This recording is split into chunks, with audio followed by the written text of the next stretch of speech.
Ladies and gentlemen, guess what?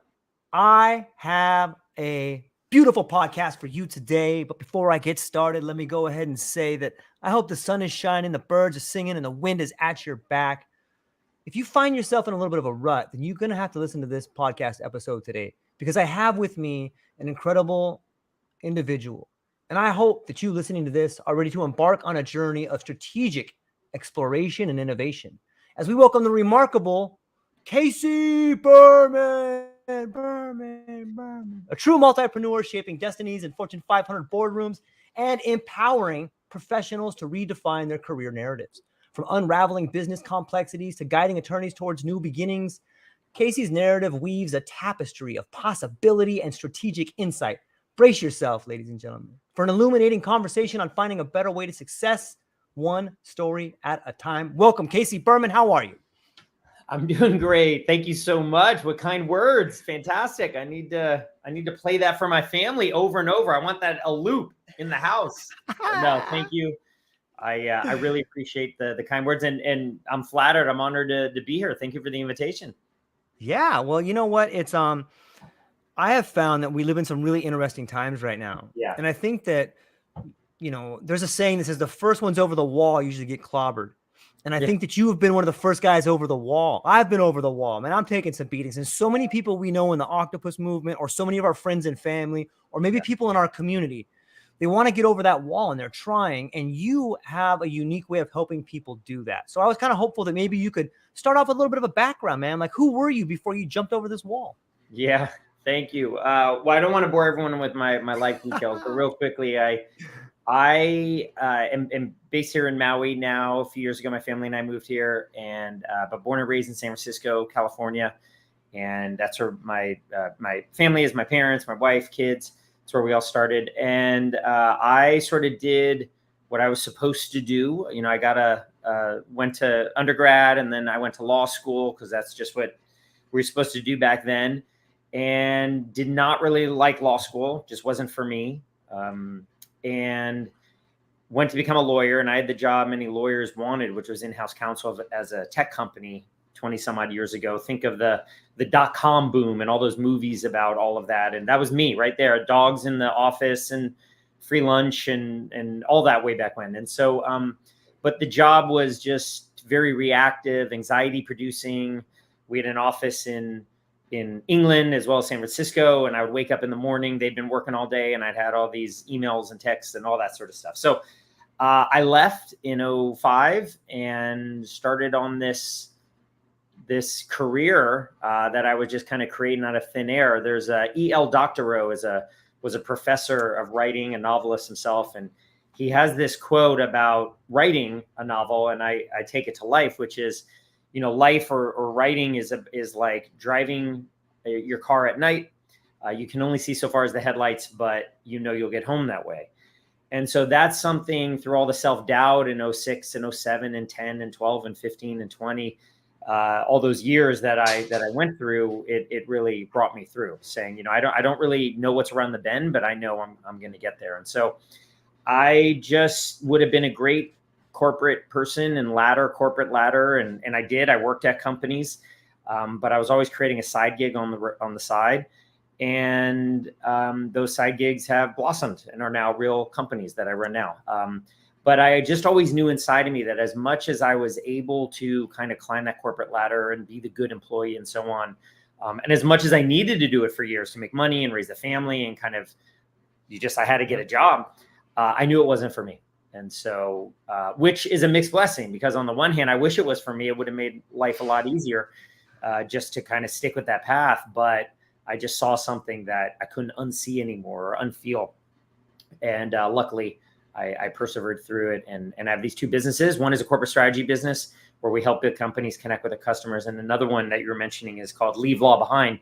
And I help unhappy lawyers to get their life back and to find non-law, non-lawyer jobs that they love, they're good at, and they get paid well for. So anyway, I'll stop there, but that's sort of my entrepreneurial journey in a nutshell. It's awesome, man. And thanks for explaining it that way. Sometimes it seems like an obsession when I look at sometimes in my own life or when I talk to other people. There's this thing inside of them that feels like it's dying. maybe call it the sound of your heart, call it not following your bliss, call it whatever you want to. But for some people, they get up and they feel like they're doing the right thing every day. And maybe they have to. Maybe they're on this path because they feel so conditioned they have to, or they have these responsibilities with their family, but there's something pulling at them. Did you feel that if you didn't pull the trigger on this voice in your heart, that you were dying inside, or was it that vital, or what was that like? I mean, is there something unique to the entrepreneurial spirit?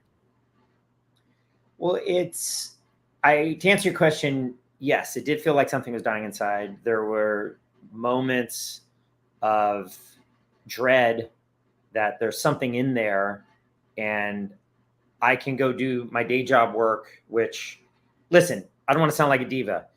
Paid me good money. They were great people. Right. Many other people enjoyed it. It was a fit for them.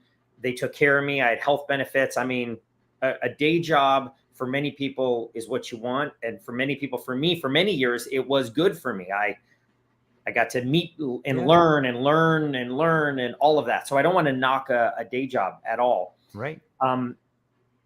There was just always something inside of me that wanted to be my own boss, that wanted the freedom, that wanted the ability to create, that wanted that. And I think a lot of people want to be an entrepreneur or a business founder. It's kind of hip in Silicon Valley and hip in the world to be the CEO, but they don't want to put the work in. They don't really have that in there. They want to do it for the reasons you want a watch or a purse or a car. It's a status symbol. And for me, I think entrepreneurism was more than a status symbol. Like it was deeply ingrained in me. My father worked for himself. Many other people in my life worked for themselves. And so there just came a point where I said, this isn't just a status symbol. This isn't just something I want to, I really want to pursue this. But I definitely had moments thinking, oh no, I am not making enough money off this entrepreneur stuff. Am I going to be stuck doing this day job? Which is fine, which is great on paper. I mean, I had so many people say to me like, yo, Berman, what are you doing? Stop being a diva. Like, stop this entrepreneur thing. Like, you've got a great job. People like you. You're doing good work. The other, like, right. What are you doing? And, but I just couldn't deny it. That at the same time, though, I didn't want to throw everything away and just burn bridges. I just kind of plodded along, and, took me 20 years, and you just kind of keep at it. And then I think what happens also is that you need to really get real. And that's where the inner work happened in the early, 2012 or so.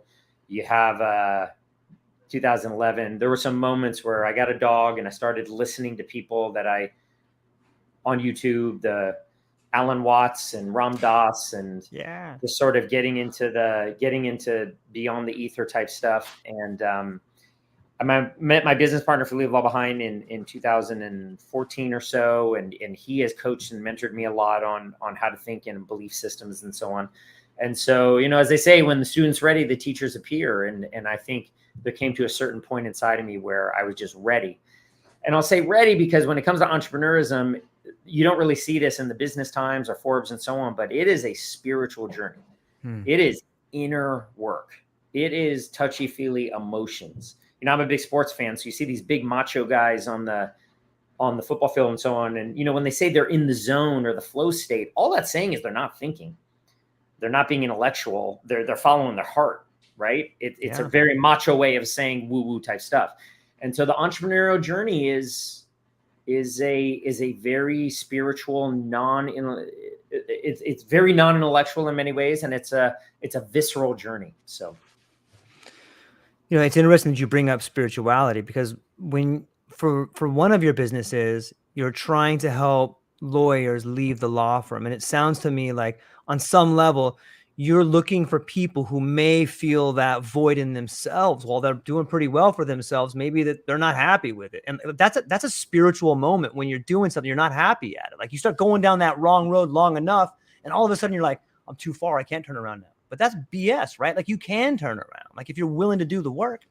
You can always turn around. Yeah, you can always make that choice. That's right. No, 100%. I mean, you can always turn around. You can always slow down. You can always shift, pivot, whatever verb you want to use. You can always do that. And what that takes is really realizing, I heard a wise person say this, that do you want to be right or do you want to be happy? And that line really pisses me off because usually with my wife and my kids, it's like, and I often want to be right when really, okay, so they didn't clean up, or okay, they didn't get to bed exactly at 9, or okay, this. You want to be happy. And I think a lot of people want to be right. See, I told you work is horrible. I told, they want the misery complex, martyr complex, or whatever. So, but everybody who's listening right now can shift, and you just take baby steps. Don't think like, well, I'll do it over the holidays, or I'll do it over Thanksgiving weekend. No, you're not going to do your stuff then. Just literally 5 minutes a day. You could be in a new job, or start your business, or have a new blog post, or have a new podcast like you do, George. You could have this up in 3 weeks, 3 months, 3 years. Yeah. Yeah, without a doubt. I'm curious on your philosophy on relationships. It seems to me that a lot of people who find themselves at a spiritual crossroads or begin making changes in their life, they start seeing themselves in other people. They start seeing the things that other people do, maybe that piss them off or that they like. They start seeing that, hey, that's kind of what I do. Or, and sometimes that's painful because you could see somebody doing something, Casey. You're like, I really hate this guy. This guy really pisses me off. But then it hits you like a ton of bricks. You know why I dislike this guy? Because he reminds me of me. He's doing these things that I do. And now I'm reminded of that. Mm-hmm. Is that something that you ever look at when you see in people and pick up on that? Or what do you think about that? There's a spiritual practice that talks about, their term is forgiveness, but it's essentially when something happens in the world, whether it's someone gives you the middle finger, whether someone cuts you off in traffic, whether it rains, whether your team loses, mm-hmm. whether you don't get the contract, whatever it is. Right. Whether someone says something, whether your spouse says something in the kitchen in a snide remark that you think is snide, that you forgive them. And you forgive them not because of what they did, but because of what they did not do. Mm-hmm. And so that remark wasn't snide. You projected snide on it. Maybe your wife or husband is tired or is feeling insecure, or maybe they didn't roll their eyes, or maybe they rolled their eyes because they had some lint in their eye and they just went like that, but it's not at you. Right. Right. And maybe your team loses the playoff game because they're just going to rebuild for next year. And so maybe you are not able to pay your bills because this is a test to see how you can get it the next time. Yep. And so, but on the flip side, good stuff isn't there either. Right. So yeah, you're knocking the ball out of the park, and you're got relationships, and you got people loving you, and you've got the money coming in, and so on. You give your own meaning to that. Now you can give the meaning of, man, I'm a badass and I got this world under my thumb. Or you could just kind of say, yo, this is just flowing to me and I got to do well with this money. And I definitely want to take care of myself, and I'll go enjoy a fancy meal. Nothing wrong with that. But at the same time, like, I'm just a medium and this is passing through. And what am I going to do with this? Right. So it's up to you to determine it. And so this idea of forgiveness is just not, again, do you want to be happy or do you want to be right? Just kind of going happy and saying, like, I'm going to think through this of a mind of, she didn't give me the snide remark. I'm just going to move on. I'm not going to use that as an excuse to now get angry at everybody in the household or whatever. And I'm just going to go give a hug.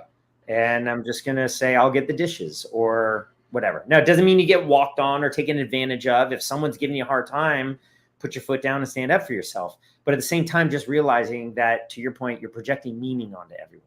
Mm-hmm. We're the one. Everything is neutral, and we're projecting meaning onto it. So I like that. That's really well said. It kind of brings up this idea that translation means interpretation. When you see something, you're translating, you're interpreting the meaning to it. And I'm wondering, like, as someone, you are really good with language. Like, your linguistic ability is off the charts. Maybe that came from some of your training. Maybe you're born with that. But can you just unpack this idea a little bit and however you want to take it, the idea of the problem with translation and interpretation? That's an interesting question. Yes. Thank you. And thanks for sending me that before the podcast so I could prepare for it. Well, I would say, so translation, if I'm thinking the Webster's dictionary in my head, translation is telling someone what something means in a different language, from a different language, right? Right. And so languages are just words or symbols. So when we say water, water is not H2O. That is different. Right. And so we have all these different languages. We're choosing English right now, but there's all these different combinations of these symbols that we write out or think in our head. And then it combines into sentences and structures that give us meaning, that we find meaning or we see meaning in. Right. So I think translation is kind of a lift and shift, if you will. Here is a language that is saying something, and we're just the same meaning, but in a different set of symbols. Now, things get lost in translation, but that aside for a moment. Interpretation is more subjective. And I know translation is still subjective, but let's assume translation is objective here as much as possible. Interpretation is subjective. And so I think the difference there is that the interpretation is enabling the receiver of that message, of those symbols, to take their own life experiences and layer what they want to see on it, which for better or for worse. So going back to the point of where you were saying about projecting, I think that we just need to be aware. There's no way that we can, I don't think there's really a way, I'm not enlightened enough to not be able to project or not be able to interpret or not be able to layer my experiences on it. What I do try to accomplish is to take a step back and just observe when I'm projecting, observe when I'm interpreting. That's the whole forgiveness idea, is that I'm seeing a smirk, I'm seeing a snide remark. Wait a minute, I'm projecting. It could be snide. So I think that's where interpretation is just being able to take that step back, because otherwise, if you don't take that step back, and this is why it's such a great question you asked, we can we can confuse interpretation for translation. We can confuse the subjective for the objective. Yeah, it's interesting. I love the idea of language and words as symbols, and just this whole I love one of the most powerful things we have as human beings is our language, and we can communicate. But on some level, it's the lack of words to explain meaning that gets us in trouble. And like if you travel, if you sometimes your neighbor or something like that, like you can say something exactly to them, but it can mean something totally different to them. And that's why I just wanted to flesh out that conversation of interpretation. Like a good question people can ask themselves in a conversation is, what else could this mean? Hey, maybe this could mean that this person likes me. Maybe they switched their tone because they like me, or maybe they did this because they like me. But I love the idea of that. And it kind of brings me to the next question, which is, how do you believe the intersection of strategy, innovation, and storytelling can redefine success for individuals and corporations alike? Okay, you're not holding back today. So the issue with language, to go back to your point there, is just that it's very inexact, right? Yes. It's very inexact. If it was real exact, we wouldn't need a thesaurus, all these synonyms. Right. So let me say it back. How does strategy, innovation, and storytelling redefine success for individuals and corporations alike? So let's unpack that sentence then, because if we're going to if we want to answer it, want to be clear on what we're after. So success, how do they redefine success? So that assumes that we don't like our definition of success. So if some people enjoy success, then keep doing what you're doing if you've got a good definition. If you don't, and many of us as individuals or corporations don't like success, or need to get a new definition of success because things aren't working well for us. Right. Or we're not living a good life. We're living paycheck to paycheck. We don't have a good relationship. Or as a company, we're floundering. Or we're doing okay, but just in the interest of continuous improvement, we always want to keep proactively assessing our goalposts and what our North Star is and all of those imagery. Okay, so how do we define success? I think there are some basics around the ability to provide for yourself, the ability to be, we live in a world we live in a financial world that is no longer bartering, is no longer communal living in that sense, but is one that's based on this ability to leverage this thing we call money. And money is just a measurement. It's just an accounting, but it holds a lot of high regard. The more money you have. Yeah. So, and that's just a belief system we have, and that's just what it is. And so let's just run with it, right? Okay. And so if success is money, and money's a great thing. Money's a neutral thing. Money's a great thing. Listen, temples and churches and food shelters are built and take money to be built, right? So, right. But what are the definitions of success? Money, roof over your head, fantastic relationships, free time, doing for the most part what you really want to do. If you think of Maslow's hierarchy of needs, you don't need to necessarily just fulfill your normal needs, but you can go meditate. You can do a yoga class. You can, fly your kids wherever they want. They want to go somewhere, you can go and do it. You budget it, but it's possible, right? So, and people obviously, I think your audience could add more layers of success in that. I think also it's that idea of just kind of it's that ability to just feel good about your day to day, to wake up looking forward to things. And not that every day is perfect and you definitely have some paperwork, or you still got to get your taxes done and you still got to go get a colonoscopy or whatever. I'm telling you how old I am. I hear you. You still have that, but nonetheless, you still have a good day and you're feeling excited and fulfilled for the most part. So that's definitely a measure of success. All right. So if that's the end in mind, that's where we want to get to. And as a corporation, you've transformed, you've got high employee morale, you've got a good culture, you've got products or services that align with what the market needs. You're feeling you're at a good clip. You have good processes in place. Technologically, you're in the cloud and you're not using legacy software. You've got your back end and your front end. You've got a good vision. You're in a good spot, right? So you got a good succession plan. You're well capitalized, all that. So then that's how we define success. And I don't want to bore everyone to tears, but so then I would say, so strategy, innovation, and storytelling. So real quickly, a strategy is more than just a plan. A strategy is sort of this sandbox of strategy is a very overused word, but I think it's a very important word because it's not just what we're going to do, but what it does is it ties into that end in mind. And it also takes into consideration other variables, other ideas. And most importantly, if you infuse it with innovation, then that enables you to kind of make what's unobvious obvious to you. That's what enables you to see what you're not seeing. So a strategy in and of itself, it's a plan. There's a to-do list, there's deliverables, there's a project plan. Ultimately, it flows and cascades into, all right, what are we going to do Monday? But ultimately, a strategy is kind of this real safe space where people can pressure test ideas, throw out their ideas, build relationships. I'm thinking of a company or even personally about that idea of success. The strategy, if it's done well, is literally keeping in mind, if this is our end state, this idea of success, how do I get to it? Innovation then is really a way of new ideas. It's invention plus adoption. Because if you invent something and no one adopts it, you can't innovate. So think of the old tablets, the Watson, I think, or the Einstein in the 90s that Steve Jobs created. It didn't get adopted.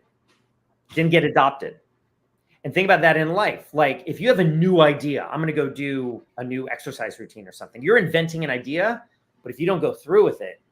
So innovation really is invention, a new idea, or taking an idea and applying it to yourself in a new way, but also adopting it. All right. So then storytelling, and then I'll give you back the mic. Storytelling is so essential because that's how we learn. That's how we act. Right.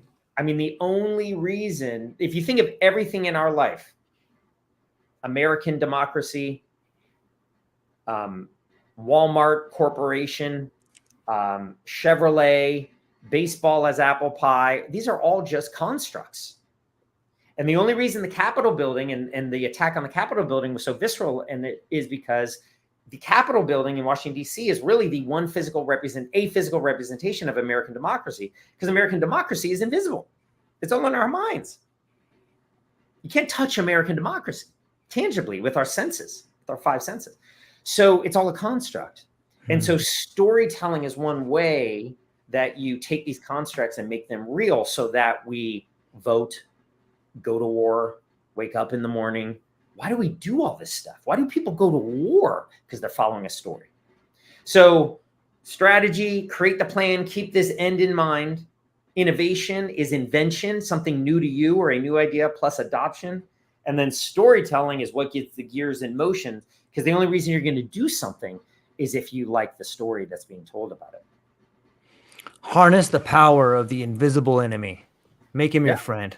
Yeah. I like that. Wow. That's really well said, Casey. I'm hopefully stoked that you're got here. to your point. Yeah, no, without a doubt. I love the way you answered the question. And I like the fact that we can break it down and talk about each one of those things and hold each idea for a minute and then run with it. I think it's important and it makes sense, man. Thanks for doing it like that.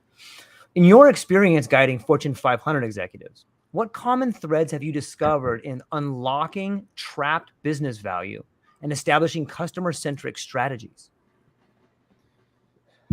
Say that one more time. So when advising companies, what strategies to unlock the business value? Like trapped business value, or you could just say business value. Yeah, the trapped business value. So that they can connect with their customers better? Correct. Yeah. So the trapped business value can be found in a number of different areas. Internally, it can be in the back end. It could be our processes are off. We don't have the right systems. We don't have information. I mean, think about anyone who's been on the phone with a company and they don't have your record pulled up. I mean, within seconds, you're a dissatisfied customer. And so it's really making sure, and this is where the cloud and digital, really helps, but it's just making sure that you've got that back end, that infrastructure in place to give what is really the most important thing right now, which is information.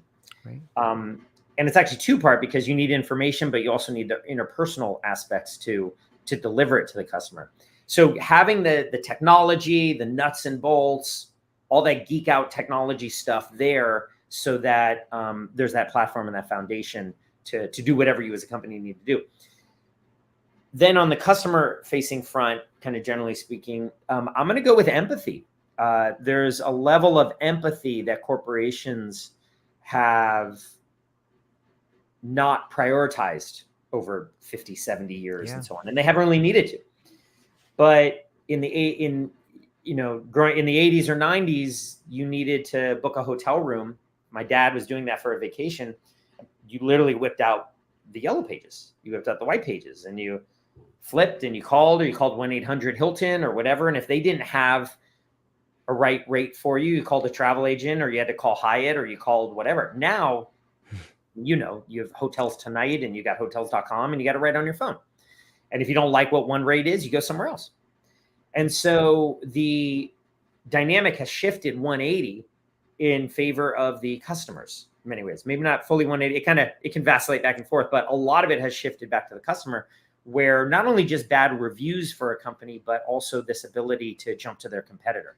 And that's why you have all these newfangled apps and competitors that have come, because they deal in information.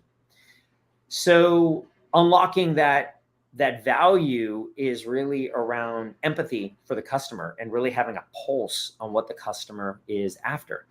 And so if you think of new companies that have really tapped into a customer sentiment, whether it's, Tom's of Maine and their environmentalism, whether it's the Tom's Shoes, whether it's Warby Parker, right? Ship our glasses, and we have high glasses, $99. Ship them back if you don't like them. Whether it's Hims and Hers and the hip way they have prescription medicine, they do it in verticals. They don't really go horizontal, but they kind of bite off a little vertical of the market and take care of it. They really see, or thought they saw, a pain or an opportunity for the customer. That could be a real pain, like I need inexpensive glasses, or it could just be kind of a hip thing, because you can buy Viagra from anywhere, but like if I can get it delivered to my house discreetly, yeah, why not, right? And so they've been able to tap into these things. Now you also look at older companies who've been able to transform themselves and unlock that value with empathy. Domino's, for example, with all of the new, we'll get it there in a certain amount of time. I just saw an ad where you pin your location so you can order Domino's to a park bench, right? Simple, but they didn't have that before the technology. But now everyone just pins where they're going. And Domino's said, let's do the same thing. I mean, very simple innovation idea, but they adopted it. And here they are running ads like, we'll literally deliver a pizza to anywhere in the world. You don't need an address. It's crazy. So it's those types of things, that empathy. And empathy could be something, a cry on my shoulder, but it also just could be, hey, company, corporation, just fit with my life nowadays. So I would say back end technology, infrastructure, really investing in what they need so that then enables them to connect with their customers via that empathy. I love it. It's interesting too, on the topic of value. We talked about the customers being valuable, but it almost seems like in this world of acceleration that the idea of the customer being valued is boomerang back to the employee being valued on some level. Like you're starting to see these lifestyle companies. And it wasn't too long ago that if you were going to start a lifestyle company, people would be like, oh, well, you're lazy, but now you're starting to see people want to live a certain type of lifestyle because it seems to me they're beginning to value their life more. They're beginning to value their relationships more, and maybe we're beginning to value the human being again. For so long, we've been so computer centric and focus driven on productivity, but it seems now like we're starting to revalue the human being a little bit. What's your take on that? Exactly. Happy employees equal happy customers. Yeah. 100%. Research has shown that. No, you're absolutely right. And the companies that are investing in their in their employees will, first of all, it's just a good thing to do. Yep. But second of all, it reaps so many dividends for their customers, and then it reaps so many dividends for the company themselves. And you see the outward manifestations of this, just, pool tables and a bonus here and there and food in the kitchen and so on, which is all great. But it's deeper than that. To really have happy employees is a sense of purpose and mission. When people say I'm burnt out, I some people have been burnt out over COVID and over the past few years or even before that. Yep. And they're working hard and too long. But there are a lot of people that I think were using the word burnout, my hypothesis, not because they were really burnt out. They weren't working 80-hour weeks. They just didn't care. And they couldn't say, I don't care about this company. That's not the right thing to say. But they could say I was burnt out. And I just reading between the lines, I think a lot of people said, dude, I don't care about your company. I don't care about the product. All good to you. I just don't care about it. And so my hypothesis. And so happy employees who believe in what they're doing. I have a leave it all behind client who I just got off with earlier this morning, and he's in the process of looking at jobs, and he's getting very close to some job offers in an industry that he really, really likes. And he was very daunted about reaching out to people, doing informational interviews, connecting. Once we have a good idea about what his skills and strengths are and what the job he should pursue, you then just get out there and you start connecting with people. And I have this whole plan to help people do it. But he was hesitant a bit with that. And he says, you know what, Casey, I just love it. I'm having fun. I'm connecting with people. And part of the reason he's having fun doing this in this job search is, one, he's good at it. He's interpersonal and his skills are coming to the forefront. Some muscles that had atrophied a bit as a lawyer are now, he's flexing a bit more. And two, he really cares. He obviously cares about himself and his mission, but he really enjoys these jobs. And I asked him, I'm like, now, do you really like these jobs? Like, don't do it for me. Like, is this something you really want to do? And he totally did. So just having that, when you care about something and having that mission and that purpose and just really enjoying it is all the difference. So when employees are really enjoying their work, as an executive team, you can take a step back and go to lunch if you want, or set the strategy for the next 10 years. Yeah, I like that. It almost seems like you're taking off a mask like a Halloween mask that made you a different person or made you kind of scary a little bit. And now you get to take it off. People get to see you for who you are. And there's something revealing in that. And there's something that is relaxing in that. And there's something refreshing in that. But many people, including executives and corporations are legally considered a person, want to be right, not happy. And so they don't want their employees to, in some ways, it's a weird, perverse irony that if my employees are happy, they might be messing around and not as productive. And I no longer believe in billing by the hour. I think whatever the result is. So there is this perverse, I think it's even subconscious feeling in the corporate world that, yeah, we can make the employees happy, but I know that might hurt productivity. They're going to just be messing around. They're going to, no, some might. I mean, and you just, hire slow and fire fast. If someone's messing up, you and they're toxic, and okay, that's fine. You can let them go. But most people, if they're really into it, they're going to be working even more efficiently, and they're going to get work done. And they either take the rest of the day off, which, hey, okay, fine, or they raise their hand and they take on a new project. So, yeah. Do you think it's generational? Like, it seems to me like in the early 2000s, every book was like, scare your employee, scare them into productivity, and it seems to me that we still have a lot of maybe octogenarians or people that are, I'd say in the boomer generation that still subscribe to that ideology. And that when I look at multinational corporations, and this is just my opinion, my idea, I don't know if this to be true, but it seems to me to be generational. You start to see more younger companies coming up, and they have more of a lifestyle sort of bent to it, or they want to work remotely. In your opinion, do you think it's generational, or is it situational, or what's your take on that? To a certain extent, it can be. I haven't really polled. I don't know. Yeah, I know many people who are 50 or 60 who love working from home. Yeah. So I don't know. I think it's situational. Yeah. Plus, I don't totally believe the headlines. If all you do is listen to, say, the men who run Wall Street, they would all say, come into the office. But I think USD, the Swiss bank, said we could all work remotely. I'm not sure, right? I do think goes back to, and run with me on this, René Descartes, the French philosopher of the 1600s. And so, I mean, he was really the basis of Western philosophy, where he said, cogito ergo sum, right? I think, therefore I am. Really, he was saying, I doubt, therefore I am. And so his point was, he based his consciousness and our consciousness and identity on the fact that we can doubt our existence. So therefore we must exist. And if there's any philosophy majors out there who can say it better than I do, please jump in. But that's my layman's understanding of it. But I think what that's done is it's really prioritized the intellectual in Western civilization since the 1600s. I mean, the railroads, the Industrial Revolution, all these, there's a reason we have so many productivity apps, and productivity is so high on the list in 2024 America and Europe. That's great. The mind is something, and I didn't say brain, the mind and how we're thinking and our intellect is something that is essential to us in this reality matrix simulation, however you view it.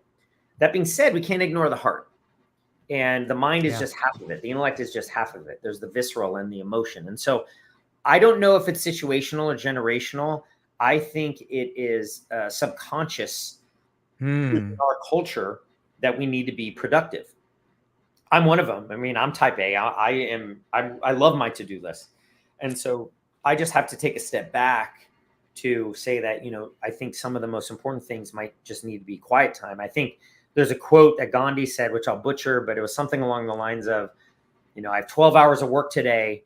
I have to meditate for 6 hours. And you would say, why? Are you kidding me? But the best way that he was really able to be productive was to take a step back.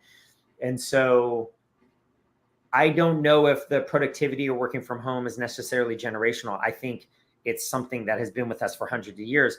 That being said, with technology, and I'm not saying technology can solve everything. I don't believe that. I do think, though, that with the ability to enable us to offload things to the internet, to digital connections, to AI, all of this, I know there's a dark side, don't get me wrong, but I think there's a really bright side, which has enabled us to free us up. And part of that freeing up has made us realize that we humans need to flex our muscles to be so productive. We can let others do it. So if we have some free time, that's where we can go and be introspective. Now, many people take that free time and watch Netflix. Okay. We all need entertainment. I spent 4 hours watching my 49er game on Sunday, right? But we do want to take some time to observe ourselves. So I would just call that out. I love it, man. Yeah, I think, coming back to Descartes and language, isn't it interesting to see the rise of the mechanistic metaphors and how that changes our outlook, or maybe narrows our outlook? It's interesting to think about us. Oh, we're this machine, and you start having these mythologies of like John Henry versus the steam machine, and then all of a sudden we move into this AI world. But now, and I'm curious to get your opinion on this. And I don't have any information for this, but it might be a cool study to do, is to look at how much mechanistic metaphors are in the literature and novels, sci-fi, all that stuff, and then see if there's a change moving back to more of a natural metaphor. It seems to me, to the people I talked to today, that we're moving back into ideas like heart coherence, spirituality. And isn't it interesting that we have all this AI right now, and now we're moving back into this idea, or maybe we're building a bridge to the mechanistic metaphors and the natural metaphors a little bit. What do you think about that? No, that's a great question. Everything, Thank you. Everything's cyclical. Everything's back and forth. Again, I'm a sports fan. Sometimes I forget my kids' names, but I know the 1984 Giants. So, thank you. No. I remember that. How dare you, Casey? Exactly. But I know in sports, like offensive philosophies, schemes go back and forth. So, right now in football, running backs are deprioritized because you have mobile quarterbacks and so on. But, in 10 years, we're going to have a lot of running backs or flankers and so on. And so everything just kind of shifts in sports, and it does in life. Right. And so I see that healthy tension between the metaphor, the imagery of a machine compared to more naturalistic. I think, the imagery of the human body as a machine really focuses on the external. And so, right. Yeah, so, good point. It's not really focusing on the internal. I don't mean internal organs. I mean the internal in the mind and what we are, because that's amorphous. That's not tangible. It's difficult for us to really understand what that is, and it should be, because our brains, our minds can only conceive of so much. So I think the fact that we do view the body as a machine is a result of, or indicative of, our need to be productive and our reliance on really the 7 ways that we, to go back to your point, interpret the world: our 5 senses, seeing, touching, hearing, and so on, our thoughts, right? And our emotions. I mean, those 7 ways are really the ways that we interpret this world. If you're watching a movie with a character, a James Bond movie, right now we see what he sees and we hear what he hears. So only 2. We still know we're Casey in the theater. But if we would taste, sense, what's the other one? Smell, James Bond, the 5. And then if we thought what James Bond thought and we felt what he felt, we wouldn't be Casey anymore. We'd be James Bond. Luckily for us, unluckily, we only have 2 of his senses. And so, while we're in the 2 hours of the movie. And so I think the human as a machine imagery really shows our over-reliance on the way we interpret the external world, but I think to the detriment of looking inward and that introspection. That would explain everyone searching for external validation as well. When you start thinking about it from that angle. Here, something else that could be interesting is that I had a long talk with ChatGPT about what the world would look like if we had a shift in sense ratios. And the reason I bring it up is Marshall McLuhan wrote a really cool book called The Gutenberg Galaxy. And in that book, he argues that it was the printing press that shifted our sense ratios. It gave us ideas like exact repeatability and all these interesting things we didn't have before. And in some ways, I think you can make the case for AI shifting our sense ratios again. And what might the world look like if we were just not to have 2 of the James Bond characters' attributes or senses, but a shift in them? If it was a little bit more visionary, a little bit more hearing, like that would shift everything, right? Because of all the moving parts, we move one of those for the law of complexity, right? If we shift one of them, maybe we shift the whole machine, or natural machine, I guess. Well, right. And, the printing press, obviously, that was revolutionary and changed in so many ways. Right. But the main one thing that I really find interesting, a main result of the printing press was, in my opinion, was the deprioritization of religion and the king in Yeah. our world.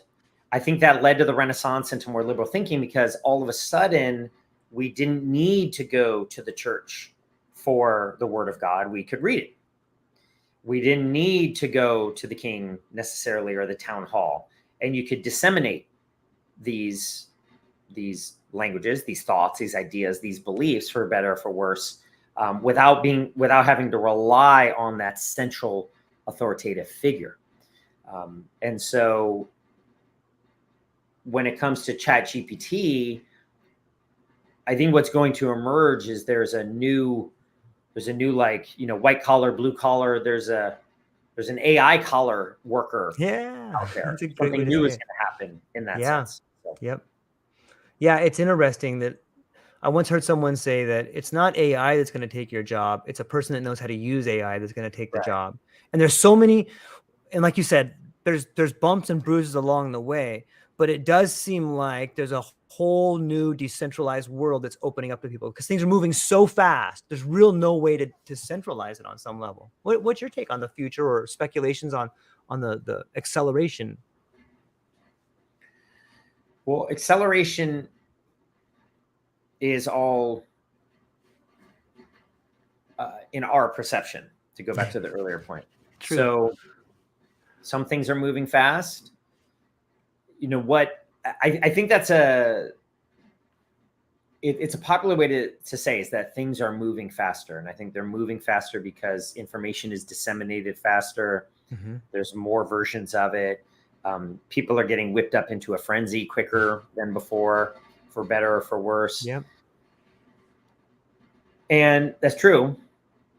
And the internet and digital and technology and AI all are helping to facilitate that. So I think there are definitely some moments that things are happening faster now than they did in the past. That being said, I think really the core element is, you mentioned, can people change? I think people are really slow to change still. And many of them still want to be right, not happy. And so that's the main driver, because AI is just a tool for us. Yeah. And if we don't use it in an accelerative way, if we don't use it in an efficient way or in a creative way, then it'll lay dormant. And so the acceleration is there. And for the most part, I think acceleration is good. It gets us to that end state. It gets us to success quicker than we would have before. That being said, sometimes quicker isn't always better. You need to go through the steps. That being said, why go through all the steps if there are people out there who can tell you, don't make the same mistakes I did, right? So I think that it's true. I think things are definitely moving faster. I feel for the most part that's a good thing. I don't think childhood is a good thing to move faster. There's some things that I think just need to go at their own pace. So. Yeah, it's well said. Dominique, thanks for chiming in over here. Dominique says, accurate. That's what I see almost every day. People are always so stuck in their ways. Maybe, you know what? Maybe that's necessary. Maybe everybody has to be stuck in their ways and face a pattern until they overcome that pattern. And when the individual becomes the best version of themselves, then we as a community become a better version of ourselves. What do you take on that? It's true. Yeah, it's true.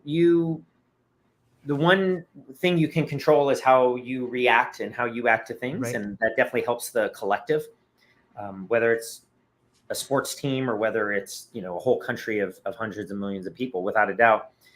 The stuckness, though, is not necessarily beneficial, though, because we're here for growth on this earth. Right. There definitely are cycles, but we're here for growth. And if you're feeling stuck, I think that's a feeling of lack of growth. I feel that's a feeling of lack of movement, not necessarily forward movement that you have to get somewhere. But I encourage everybody to, again, not to be happy and not necessarily be right.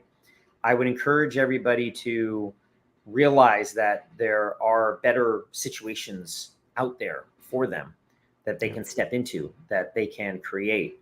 the feedback to that would be, yeah, what, Casey, and how am I going to do it? And to go back to the E.L. Doctorow quote, you got to trust that the headlights will show you, and you got to trust the process. Now, you may need help. You may need to go see a coach.